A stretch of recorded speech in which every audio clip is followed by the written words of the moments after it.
ഈ PCOD-യിൽ തന്നെ ഒരുപാട് പേരെ അലട്ടുന്ന ഒരു പ്രശ്നമാണ് ഹെയർ ഗ്രോത്ത് എന്ന് പറയുന്നത്.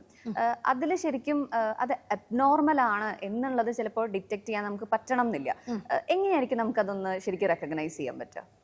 PCOD ഉള്ള ആൾക്കാർക്ക് എല്ലാവർക്കും ഈ ഹെയർ ഗ്രോത്ത് ഉണ്ടാകണമെന്ന് നിർബന്ധമില്ല. അതിൻ്റെ കുറച്ചും കൂടെ ഒരു ഹയർ ലെവൽ, അതായത് ഇപ്പം PCOD എന്ന് പറയുന്നത് പോളിസിസ്റ്റിക് ഒവേറിയൻ ഡിസീസ് എന്ന് പറയും. അതൊരു സിൻഡ്രോം മാതിരിയൊക്കെ വരുമ്പോഴത്തേക്കാണ് മെയിൽ പാറ്റേൺ ഹെയർ ഗ്രോത്ത് എന്ന് പറയും. അങ്ങനെ വരുന്നത്. അപ്പം ചിലർക്ക് മീശ ഉണ്ടാകും, താടി ഉണ്ടാകും, ചെസ്റ്റ് ഹെയർ ഉണ്ടാകും, വൈറൽ ഹെയർ ഉണ്ടാകും, ആകെ മൊത്തം ഹെയർ മൊത്തത്തിൽ കൂടുതലായിരിക്കും.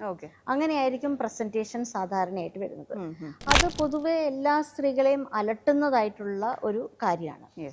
അപ്പം അവിടെയാണ് നമുക്ക് സ്കിൻ ട്രീറ്റ്മെൻറ്റിലേക്ക് നമ്മൾ മിക്ക സമയത്തും PCOD-ൻ്റെ ട്രീറ്റ്മെൻറ്റ് മാത്രം എടുത്താൽ പോരാ, ഹോർമോണൽ ട്രീറ്റ്മെൻറ്റ്സുകൾ മാത്രം എടുത്താൽ പോരാ, നമ്മൾ ഡെമറ്റോളജിക്കൽ ട്രീറ്റ്മെൻറ്റും, അതായത് കോസ്മെറ്റിക് ട്രീറ്റ്മെൻറ്റ്സുകളും, എസ്പെഷ്യലി ലേസർ ട്രീറ്റ്മെൻറ്റ്സും, ലേസർ ഹെയർ റിമൂവൽസ്, അത് നമ്മൾ ചെയ്യേണ്ടതായിട്ട് വരുന്നത്.